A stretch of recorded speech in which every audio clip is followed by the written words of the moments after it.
Հովհաննիսյան ամուսինները ձեռք-ձեռքի համատեղ կյանքի արծաթե, ոսկե, ադամանդե հոբելյաններն անցել, 3 զավակներին վաղուց ամուսնացրել, հիմա ապրում են երկուսով, նույն սիրով։ Շատ գոհ եմ ես իմ ճակատագրից, իմ երեխաներից, իմ ապրած կյանքից։ Կենսասեր ու լավատես մնալ օգնում է երկուսին միավորող բնավորության նույն գիծը, անկախ տարիքից միշտ նոր բան սովորել, օրը գրականությամբ, որակյալ հաղորդումներով լցնել ու պարտադիր նաև երկրի աշխարհի նորություններին հետևել։ Առավոտյան ռադիոն է իմ ամենալավ ընկերը, ամեն ինչից ինֆորմացնում է։ Սոցիալական ոլորտում տարեսկզբից մեկնարկող նորությունների մասին էլ շրջապատում առաջին ինքն է իմացել, կենսաթոշակն անկախիկ տնօրինելու դեպքում արդեն 20% հետվճարի հնարավորության մասին, նաև տարեկից հարևաններին տեղյակ պահել։ Բարև ձեզ, այսօր ես գնում։ Երբ առաջ աշխատում էինք ամբողջ տարին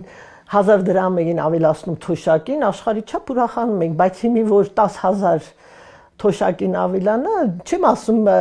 ինչ ելք է դա, բայց շատ ուրախալի է։ Երկու կողմանի օգնություն է, համ պետությանն ենք օգնում, համ մեզ են օգնում։ Հունվարից արդեն կենսաթոշակ նպաստն անկանխիկ ծախսելու դեպքում քաղաքացիները նախկին 12% հետվճարի փոխարեն 8%-ով ավելի քեշբեք ստանալու հնարավորություն ունեն, ինչը թույլ կտա նախկին առավելագույնը 6000 դրամի փոխարեն մինչև 10000 դրամով ամսական եկամուտը բարելավեն։ Մեկնարկային փուլում թիրախային խմբի քաղաքացիների չնչին տոկոսներ քարտով նպաստ թոշակ ստանում, անկանխիկ գործարքներ անում, ամսյամիս սակայն նոր պահանջարկ ձևավորվեց, վարքագիծ փոխվեց։ 2025-ի տարեվերջին հետվճարից օգտվող քաղաքացիների թիվը 378,000-ի է հասել, որը թոշակ նպաստ ստացողների ընդհանուր թվի գրեթե 60%-ն է։ Մինչ օրս ավելի քան 30 միլիարդ դրամ հետվճար է տրամադրվել, այդ թիվը ամեն օր աճում է, նույնիսկ ինչ որ մի պահի, որ ասում ես, արդեն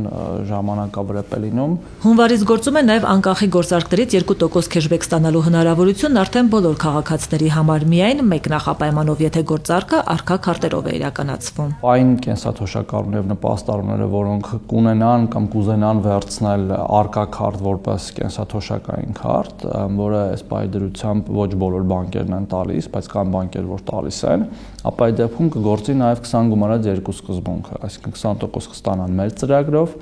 եւ 2% կստանան համընդհանուր ծրագրով, որը ըստ էության էլի կենսաթոշակի բարձրացում է լինելու։ Ընդամենը մի քանի ամսից ապրիլից բոլոր պետական սոցիալական վճարներն այլևս անկանխիկ կփոխանցվեն։ Եթե մինչև այժմ որոշ խմբեր 75-ից բարձր տարիքի նաև հաշմանդամություն ունեցող քաղաքացիներն իրենց ընտրությամբ կարող էին թոշակ նպաստ ստանալ կանխիկ, գարնանից կընդգրկվեն անկանխիկի համակարգում։ Արդեն հանվել են այդ բացառությունները օրենքով։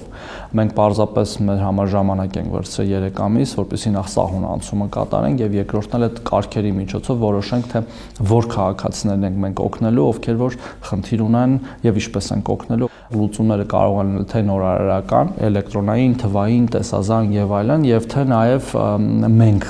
ծառայությունը մոտեցնենք քաղաքացիներին, դեռ մշակումների փուլում ենք։ Ծրագիրը, որը կենսաթոշակ նպաստ ավելացնելու հնարավորություն ընձեռելուց բացի նաեւ ստվերային դրամաշրջանառությունը կանխելու նպատակ ուներ, այս ուղղությամբ էլ գոհացուցիչ ցուցանիշներ ունի։ Արմինե ջան, կարելի է թեւդ մտնեմ։ Տիկին Հասմիկը տան առևտուրը, որը միշտ ինքն է անում, սկզբունքային է, որ ընձեռված հնարավորությունը միշտ իրացնի։ Անկանխիկ ենք անում առևտուրը, այդպես խանութ չկա, որ չունենա այդ ապարատները։ Եթե չեն ունենում, աշխատում են ունենան, որտեվ հաճախորդներ քիչ են ունենում։ Ընտանեկան բյուջեն իր կողմից 10,000, գրեթե նույնքան էլ ամուսնու թոշակից ամսական ավելացնելու հնարավորությունը շատերի համար գուցե փոքր գումար է, բայց կենսաթոշակով ապրող զույգը տան համար լրացուցիչ խնդիրներ կարողանում է լուծի։